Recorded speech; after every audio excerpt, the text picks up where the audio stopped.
విశాఖ మాజీ న్యూస్ కు స్వాగతం. నేను జ్యోతి. ముందుగా హెడ్లైన్స్ చూద్దాం. రాష్ట్రంలో పోలీస్ వ్యవస్థను మరింత పటిష్టపరిచే విధంగా చర్యలు చేపడతామన్న హోంమంత్రి. పోలీస్ సంక్షేమంపై దృష్టి సారించామన్న వంగలపూడి అనిత.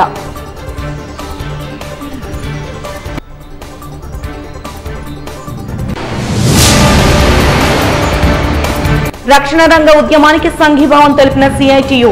ఓటీ చెల్లింపుల్లో వివక్షత మానుకోవాలని సూచించిన సిఐటియు నాయకులు ఆర్కేఎస్వికే కుమార్.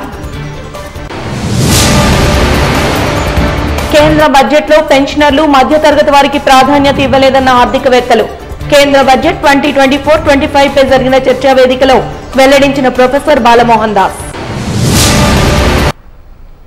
ఇక వివరాల్లోకి వెళ్తే, పోలీస్ వ్యవస్థను మరింత బలోపేతం చేసే దిశగా సమీక్ష సమావేశాలు నిర్వహిస్తున్నామని హోంమంత్రి అనిత తెలిపారు. ఈ మేరకు పోలీస్ కమిషనరేట్ సమావేశ మందిరంలో మంత్రి మీడియాతో మాట్లాడుతూ, గత ప్రభుత్వ హయాంలో పోలీస్ విభాగానికి ఇన్వెస్టిగేషన్ టూల్స్ కూడా ఇవ్వలేదన్నారు. ఏజెన్సీలో గంజాయి మీద సీసీ కెమెరాలతో నిఘా పెట్టామన్నారు. గంజాయి నివారణపై మంత్రివర్గ ఉపసంఘ కమిటీని కూడా నియమించామని తెలిపారు.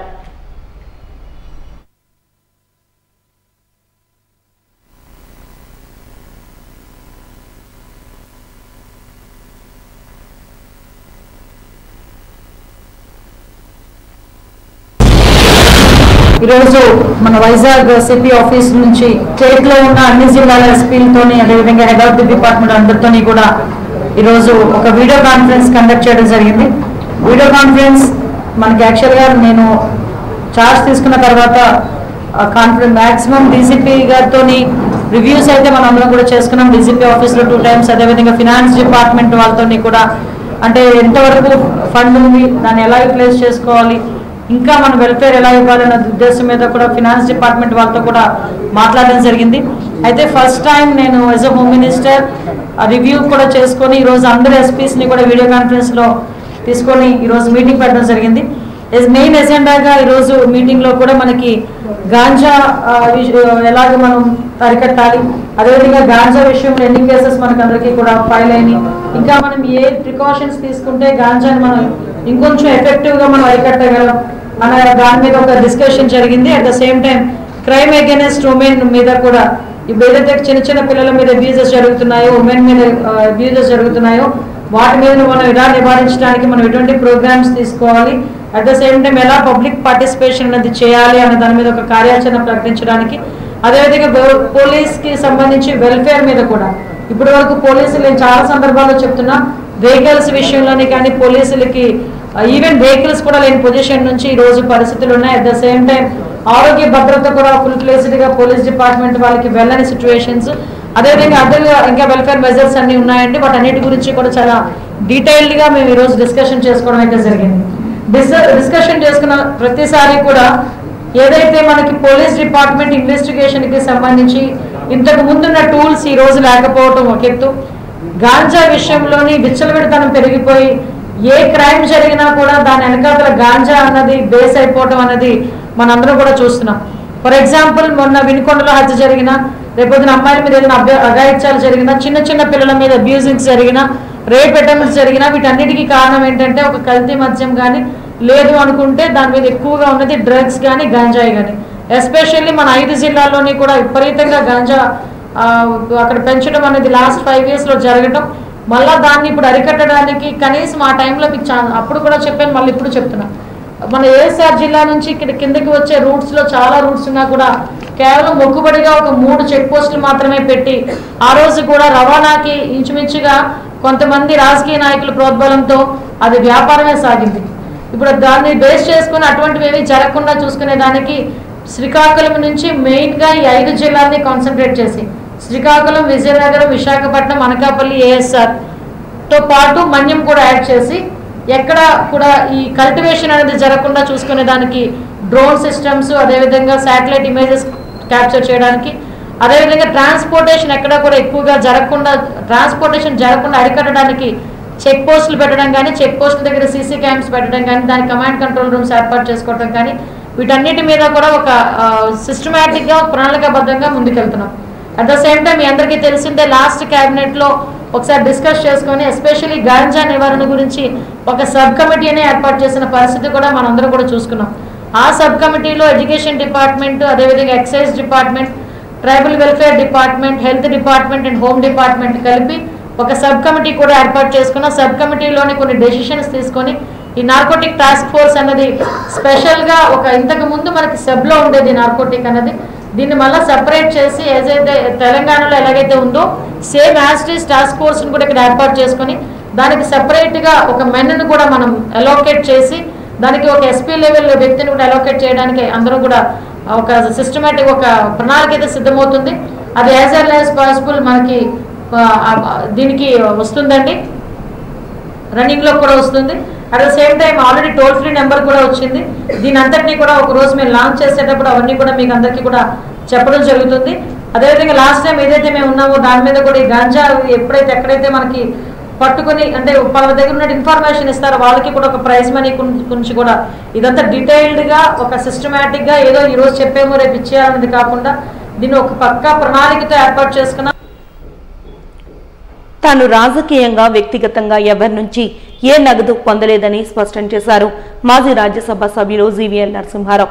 ఈ మేరకు పాండురంగాపురం ఆయన నివాసంలో ఏర్పాటు చేసిన విలేకరుల సమావేశంలో మాట్లాడుతూ స్టీల్ ప్లాంట్ వర్కింగ్ క్యాపిటల్ సమస్య ఉందని, ఆ సమస్య తీరితే 3వ బ్లాస్ట్ ఫర్నేస్ కూడా పని మొదలు పెడుతుందని తెలిపారు. ప్రతిపక్ష హోదా అనేది చట్ట ప్రకారం వచ్చే హక్కని, రాజ్యాంగబద్ధంగా వచ్చేదని, 10% కూడా లేని ఓట్లతో సీట్లతో వారు ప్రతిపక్ష హోదా అడగడం సరికాదన్నారు.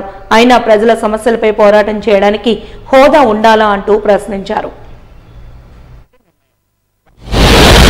ప్రతిపక్ష హోదా అన్నది ఒక చట్టపరంగా వచ్చేటువంటి హక్కు, లేదా లెజిస్లేటివ్ ప్రాక్టీసెస్, కన్వెన్షన్స్ ఉంటాయి. కేంద్రంలో కూడా 2014 నుంచి 2024 వరకు కాంగ్రెస్ పార్టీకి 10% సీట్లు రాలేదు. దాని కారణంగా ప్రతిపక్ష హోదా కాంగ్రెస్ పార్టీ కూడా దక్కలేదు. సో ఇదేదో డిమాండ్ చేస్తే వచ్చేది కాదు, ఇది ప్రజలు ఇచ్చే సమర్థంతో వచ్చేది. సో కాబట్టి దాన్ని మరి ఇది అసెంబ్లీలో, పార్లమెంట్లో తేలే అంశాన్ని కోర్టుకు వెళ్ళే అధికారం ప్రతి ఒక్కరికి ఉంది. జగన్మోహన్ రెడ్డి గారు కోర్టుకు వెళ్ళారంటే ఆయనకు అధికారం ఉంది. కానీ ఇది కన్వెన్షన్ కాదు. 10% ఉన్న వారికి చట్టపరంగానే కన్వెన్షన్ పరంగా చట్టంలో నాకు తెలిసి కేంద్రంలో ఉన్న చట్టం ఏంటంటే అత్యధికంగా సీట్లు వచ్చినటువంటి ప్రతిపక్ష పార్టీకి ఇవ్వాలనుంది. కానీ ఒక కన్వెన్షన్ ఏర్పడింది ఏంటంటే 10% కనీసం సీట్లు లేని పార్టీకి ప్రతిపక్ష హోదా కేంద్రంలో ఎప్పుడు ఇంతవరకు ఇవ్వలేదు. సో కాబట్టి దాన్ని డిమాండ్ చేయటం సహేతుకం, ప్రజల పక్షాన నిలబడటానికి మరి హోదా అన్నది అవసరం లేదు. మనకి ప్రజల వాయిస్, మన ప్రజల తరఫున మాట్లాడటానికి మరి ఒక పరపతి ఉంటేనే మనం చేయగలమని అనుకుంటే అది పొరపాటు. కానీ చట్టపరంగా తను తేల్చుకోవాలని వెళ్ళారు, అది ఆయనకు ఉన్నటువంటి హక్కు. కానీ దీనిలో పెద్దగా కోర్టులు మరి కలగజేసుకోవు అన్నది నాకున్నటువంటి అవగాహన. కానీ అంతిమంగా కోర్టులే నిర్ణయిస్తారు. ఇప్పుడు తెలిసినట్టుగా సుమారు 2 వారాలకు పైగా మరి కేంద్ర స్టీల్ శాఖ మంత్రి, కేబినెట్ మంత్రి అయినటువంటి కుమారస్వామి గారు, స్టీల్ శాఖ సహాయ మంత్రిగా ఉన్నటువంటి శ్రీనివాస వర్మ గారు మన రాష్ట్రానికి, మా పార్టీకి చెందినవారు. సో వీరిద్దరూ కూడా రావటం, ఇతర అధికారులు రావటం, ఆ సమయంలో మేమందరం ఉండటం కూడా జరిగింది.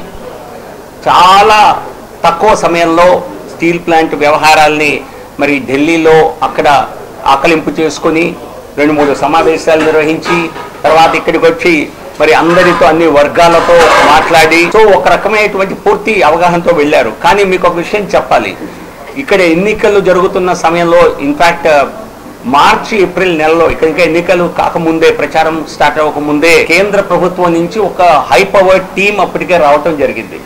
వచ్చి వారు స్టీల్ ప్లాంట్లో ఉన్నటువంటి అంశాలన్నింటినీ కూడా స్టడీ చేసి ఒక రిపోర్ట్ని, ఒక నివేదికను సమర్పించడం జరిగింది. స్టీల్ ప్లాంట్ నేను మీకు సంవత్సర కాలంగా పైనుంచే చెప్తున్నాను, స్టీల్ ప్లాంట్ ప్రైవేటీకరణ ఇప్పట్లో జరగదు.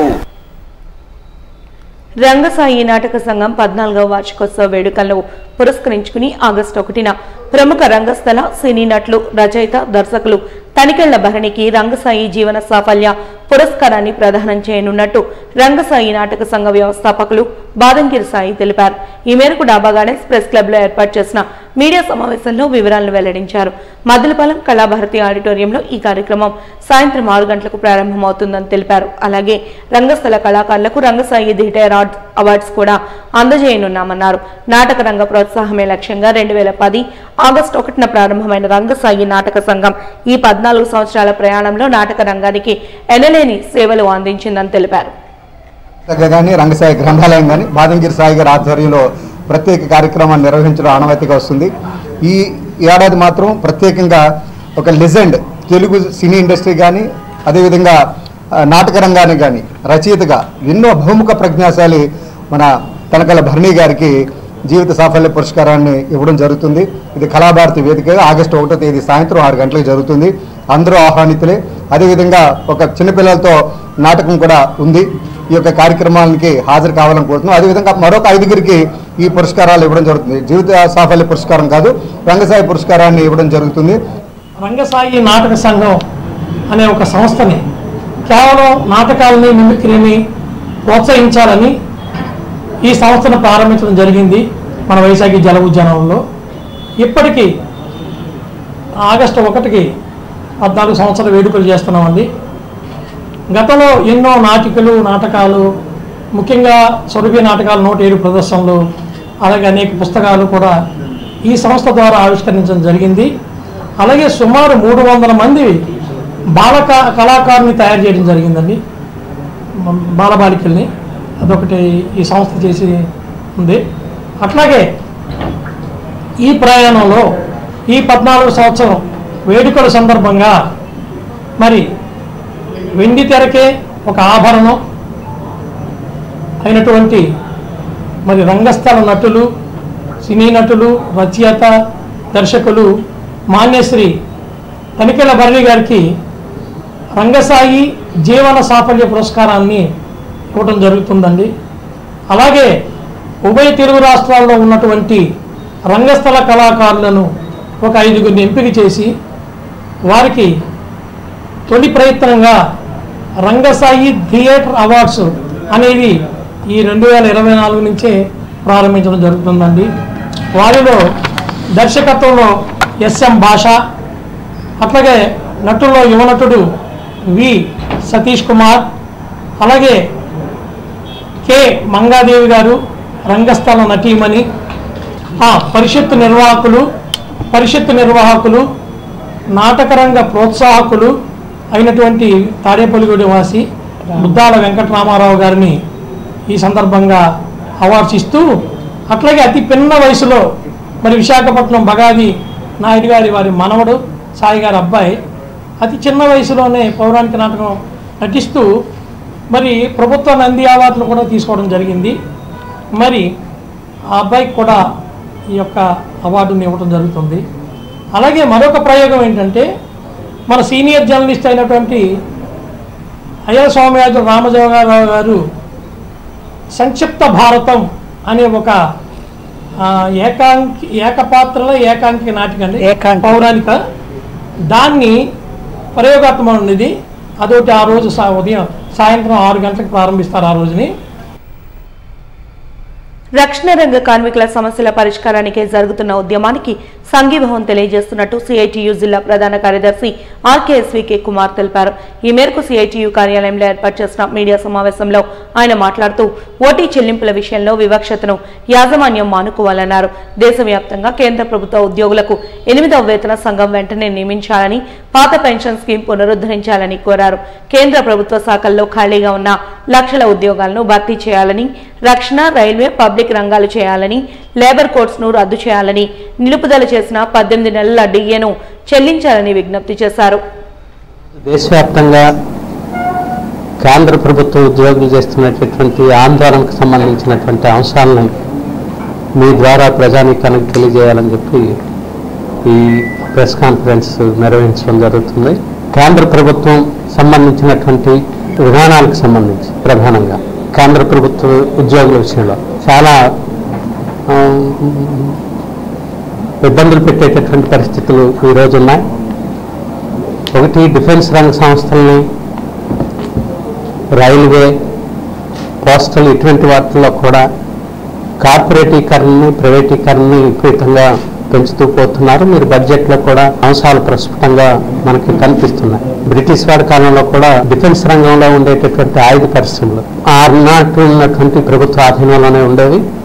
ఇప్పుడు అవి కార్పొరేట్ల చేతుల్లో, ప్రైవేట్ వ్యక్తుల చేతుల్లోకి పంపిస్తున్నారు. ఇది దేశ రక్షణకి, భద్రతకి ఓ ప్రమాదకరమైనటువంటి అంశం. రెండోది, 2004లో చేరినటువంటి ఉద్యోగులకి పాత పెన్షన్లు పునరుద్ధరించాలనేటటువంటి డిమాండ్ గత 20 సంవత్సరాలుగా ఉంది. దాన్ని నెరవేర్చడంలో కూడా కేంద్ర ప్రభుత్వం నిమ్మకు నీరెత్తినట్లు ఉంది. 8th పే కమిషన్ కావాలని చెప్పి కేంద్ర ప్రభుత్వ ఉద్యోగులు కోరుకుంటున్నారు. ఆ విషయంలో కూడా ప్రకటన మొన్న జరిగిన బడ్జెట్లో లేకుండా ఉంది. ఇది కాకుండా కార్మిక నియామకాలకు సంబంధించి కానీ కరోనా టైంలో ఆపేసినటువంటి 3 DA పాయింట్ని ఇచ్చేటటువంటి విషయంలో కానీ ప్రభుత్వం నుండి ఎటువంటి స్పందన లేదు. అందుకే ఈరోజు దేశవ్యాప్తంగా కేంద్ర ప్రభుత్వ ఉద్యోగులు రంగం మీదకి వచ్చి ఆందోళనలు చేపట్టారు. Confederation of central government employees and workers July 19న దేశవ్యాప్తంగా నిరసన తెలియజేసింది. ఆగస్టు 2వ తేదీన ఢిల్లీలో ఆల్ ఇండియా డిఫెన్స్ ఫెడరేషన్ వాళ్ళు ధర్నా నిర్వహిస్తున్నారు. ఇక్కడి నుంచి ఓ ప్రతినిధి వర్గం ఆ ధర్నాలో పాల్గొనేదానికి వెళ్తుంది.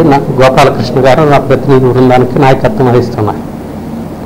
ఇది కేంద్ర ప్రభుత్వ ఉద్యోగులకు సంబంధించినటువంటి ప్రధాన సమస్యలు. అయితే విశాఖ రక్షణ రంగంలో ఉండేటటువంటి కార్మికులు ఒకరోజు 12,000 మంది పైబడి పనిచేసేవాళ్ళు. ఈరోజు ఆ సంఖ్య 8,000కు లోపు తగ్గిపోయింది. రిక్రూట్మెంట్స్ జరపాలని చెప్పి చాలా కాలం నుండి ఆందోళన చేస్తున్నాం. 4,000 పైబడి పోస్టులు విశాఖ రక్షణ రంగంలో ఖాళీగా ఉన్నాయి. వాటిని నింపేదానికి ప్రయత్నం చేయడం లేదు. అలాగే దేశంలో ఎక్కడా లేని వివక్షిత విశాఖ రక్షణ రంగం ఎడల కేంద్ర ప్రభుత్వం కానీ యాజమాన్యం కానీ వహిస్తుంది. ఏదైతే కార్మికులు ఓవర్ టైం చేస్తారో ఈ ఓవర్ టైం ఇచ్చేటప్పుడు చట్ట ప్రకారంగా వారికి ఇచ్చేటటువంటి అన్ని అలవెన్స్ కలుపుకొని ఓవర్ టైం లెక్క కట్టవలసినటువంటి అవసరం ఉంది. 2009లో ఆనాడున్నటువంటి కాంగ్రెస్ ప్రభుత్వం వాటిని రద్దు చేసింది. ఇది చట్ట వ్యతిరేకం కనుక, ఫ్యాక్టరీ యాక్ట్కి వ్యతిరేకం కనుక దేశవ్యాప్తంగానూ విశాఖపట్నంలో మా నేవల్ సివిల్ ఎంప్లాయీస్ యూనియన్ కోర్టుకు వెళ్ళి అర్హులందరికీ గృహాలు ఇస్తామని జిల్లా తెలుగుదేశం పార్టీ అధ్యక్షులు గండిబాబ్జీ అన్నారు. జిల్లా తెలుగుదేశం పార్టీ కార్యాలయంలో జరిగిన విలేకరుల సమావేశంలో ఆయన మాట్లాడుతూ గత వైసీపీ నాయకులు రాష్ట్రాన్ని 20 ఏళ్లు వెనుకకు నెట్టేసిన పరిస్థితుల్లో కూటమి అధికారం చేపట్టిందని అన్నారు. ప్రభుత్వ ఖజానాలో ఒక్క రూపాయి కూడా లేకుండా గత పాలకులు చేశారని చెప్పుకొచ్చారు. పెండింగ్ లో ఉన్న పెన్షన్ను 98% ఒక్క రోజులో పంపిణీ చేశామన్నారు. ఇచ్చిన మాట నిలబెట్టుకోవడంలో ఉమ్మడి ప్రభుత్వం కట్టుబడి ఉందని స్పష్టం చేశారు.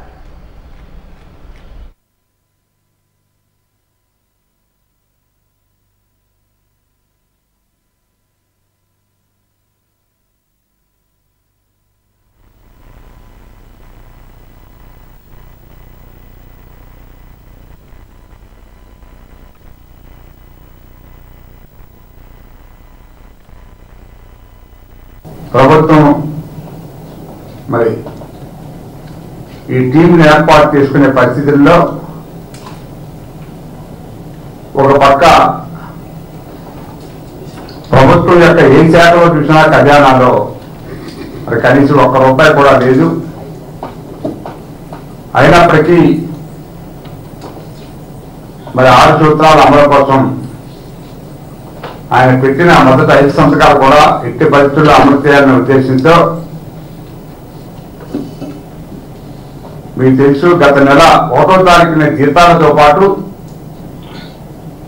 పెండింగ్ పెన్షన్లతో పాటు ఆ నెల ఇవ్వవలసిన పెన్షన్ పూర్తిగా 7,000 రూపాయలు ఒక్కొక్క వ్యక్తికి ఇవ్వడం, వికలాంగులకి పూర్తిగా వికలాంగులు అయితే 15,000, మామూలుగా అయితే 10,000. ఇవన్నీ కూడా సకాలంలో అందించి ప్రభుత్వం మేము వాలంటరీ వ్యవస్థ, సచివాలయం వ్యవస్థతోటే అవన్నీ కూడా సాధ్యపడినది.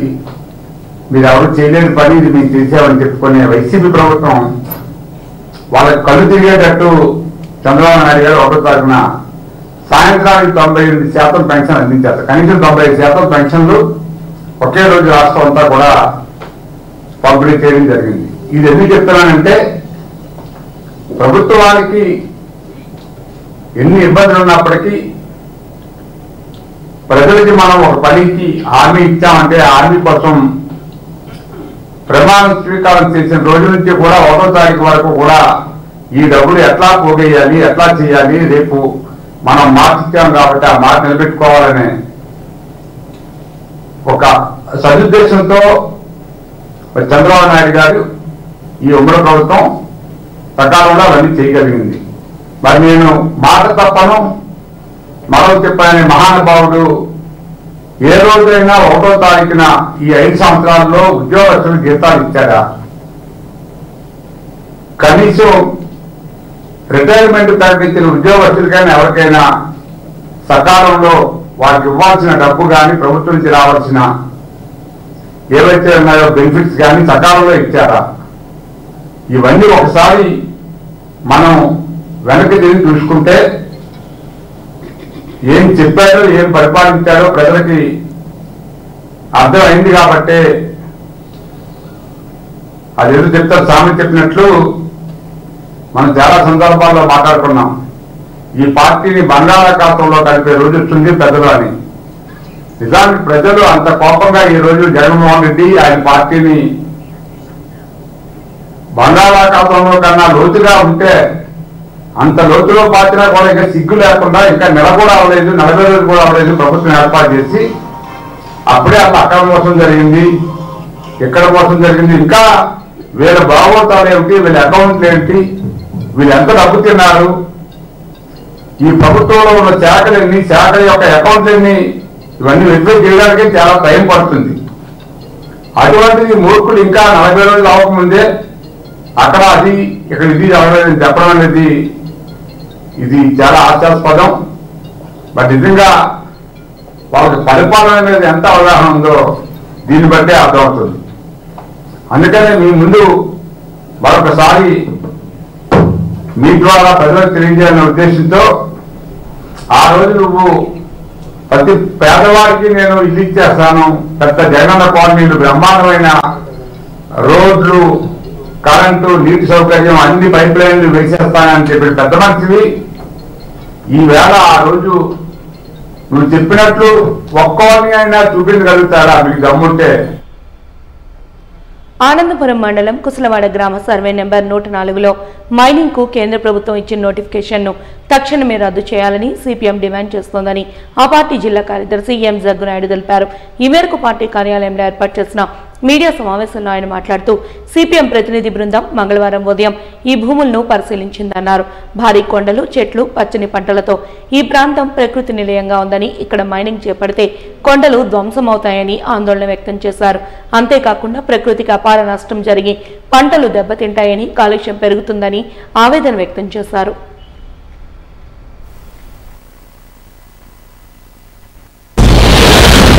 అనంతపురం మండలంలో ఎక్కువ ఈ రోజు మన రైతు బజార్కి వస్తున్నటువంటి కూరలు కానీ లేకపోతే అంతో ఎంతో పంటలు పండుతున్నాయంటే అనంతపురం 19వ ఏరియాలో పంటలు పండుతున్నాయి. కానీ ఈ మైనింగ్ ఎప్పుడైతే తవ్వకాలు ప్రారంభించారో ఆ పంటలన్నీ నాశనం అయిపోతాయి.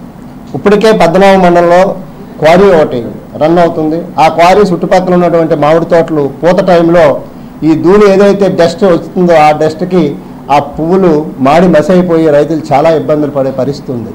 అలాగే ఇప్పుడు కూడా ఆనందపురం, కుశలవాడ దాదాపుగా 7-6 గ్రామాలు విస్తరించి ఉంది.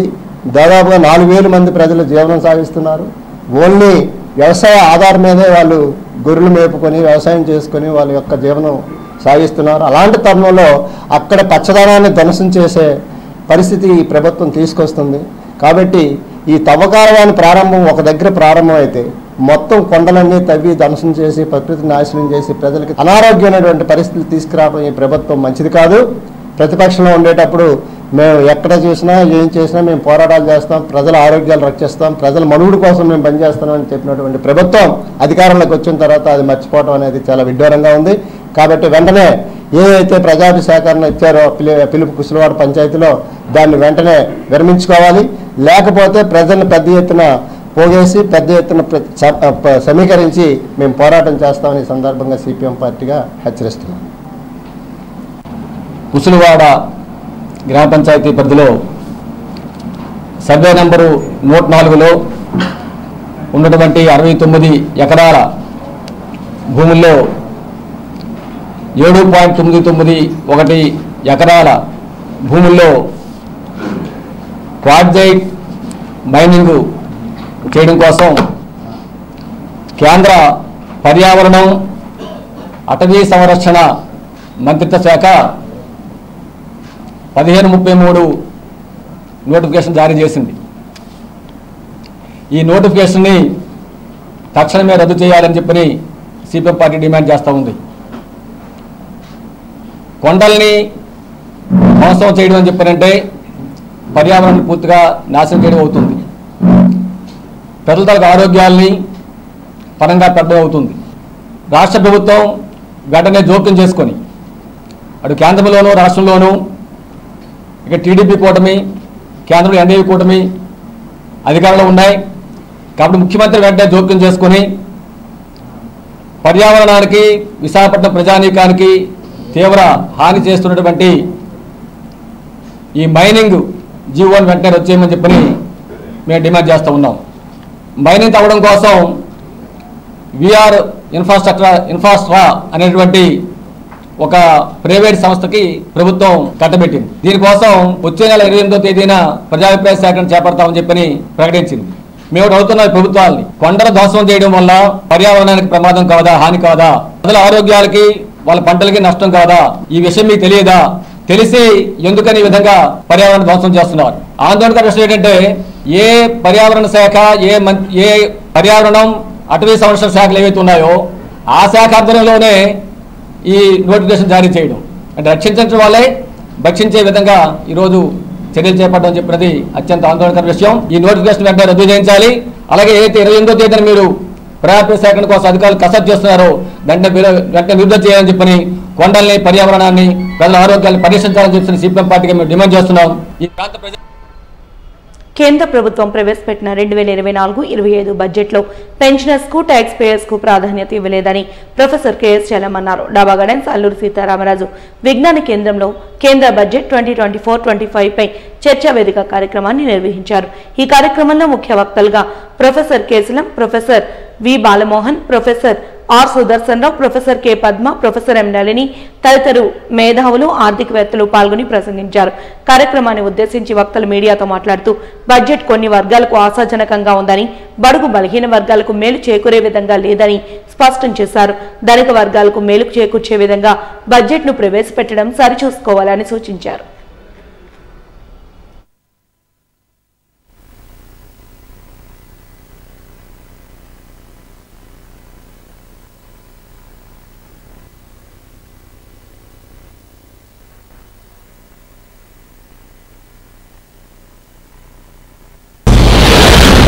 అల్లూరు విజ్ఞాన కేంద్రంలో ఈ రోజున మిత్రుడు గంగారాం గారు వారి మిత్రులందరూ కలిసి బడ్జెట్ మీద ఒక ఎనలిటికల్ మీటింగ్ పెట్టారు. డిస్కషన్ జరుగుతూ ఉన్నాయి. మన పాత్రికేయ మిత్రుల ద్వారా ప్రజాబాహుల్యంలోకి వెళ్ళటానికి మిత్రులు కోరితే నేను బయటకు రావడం జరిగింది. నా పేరు బాలమోహన్ దాస్. ఆంధ్ర విశ్వకళా పరిషత్తులో కామర్స్ డిపార్ట్మెంట్లో ఆచార్యుడిగా పనిచేశాను. 2005-2008లో నాగార్జున యూనివర్సిటీ వైస్ ఛాన్సలర్గా పనిచేశాను.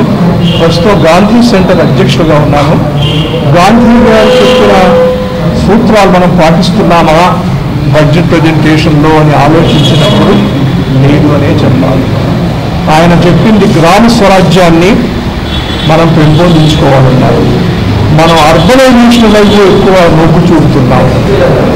ఏ ఫైనాన్స్ మినిస్టర్ అయినా సరే ఇది పెద్ద exercise because they have to find out the sources for expenditure and how it should be expend. So మనం ఇంట్లో ఎలా బడ్జెట్ తయారు చేసుకుంటామో మన ఇంటి వరకు అలాగే దేశం లెవెల్లో ఫైనాన్స్ మినిస్టర్ గారు బడ్జెట్ తయారు చేస్తారు. సీతారామన్ గారు, నిర్మలా సీతారామన్ గారు మంచి బడ్జెట్ ప్రజెంట్ చేశారని కొన్ని పార్టీల వారంటే లేదు ఇందులో చాలా తప్పులు ఉన్నాయి, మరి మాకు రావాల్సినవి అందలేదు, రావాల్సిన వాళ్ళకి అందలేదు అని కూడా అంటున్న విషయం మనకి తెలుసు. మన దేశంలో 2 ట్యాక్స్ రేట్స్ ఉన్నాయి. ఇప్పుడు పాత ట్యాక్స్ రేట్లు, కొత్త ట్యాక్స్ రేట్లు. ఇలా 2 రేట్లు ఉంటేనే తప్పు, అది ఉండకూడదని నేనైతే అనుకుంటున్నాను. మొదటిది అది ఫాలో అయ్యేవాళ్ళు వారు దాచుకున్న సేవింగ్స్ పబ్లిక్ ప్రావిడెంట్ ఫండ్ కానీ ఇన్సూరెన్స్ ప్రీమియం కానీ అవి కడితే దానికి ఎగ్జంప్షన్ వచ్చేది. అలాగే ఇల్లు కట్టుకుంటే దాని మీద కట్టే లోన్ ఇంట్రెస్ట్ కూడా ఎగ్జంప్షన్ వచ్చేది. కొత్త రేట్లు అవి తీశారు. కొత్త రేట్లో కొంత సదుపాయం ఎక్కువ ఎగ్జంప్షన్స్ ఇవ్వడం మాత్రం జరిగింది. పాత రేట్లో అలాగే ఉంచారు. అలాగే market capital gains, short term capital gains రేట్లు పెంచారు. ఇది స్టాక్ మార్కెట్ని బహుశా ఎగనిస్ట్గా ప్రభావితం చేస్తుందని చాలామంది భయపడుతున్నారు. అలాగే లాంగ్ టర్మ్ క్యాపిటల్ గెయిన్స్లో కూడా రేటు తగ్గించారు. 20% ఉండేదాన్ని 12.5% తగ్గించారు. వాజీ న్యూస్ ముగించే ముందు హెడ్లైన్స్ మరొకసారి చూద్దాం. రాష్ట్రంలో పోలీస్ వ్యవస్థను మరింత పటిష్టపరిచే విధంగా చర్యలు చేపడతామన్న హోంమంత్రి. పోలీస్ సంక్షేమంపై దృష్టి సారించామన్న వంగలపూడి అనిత.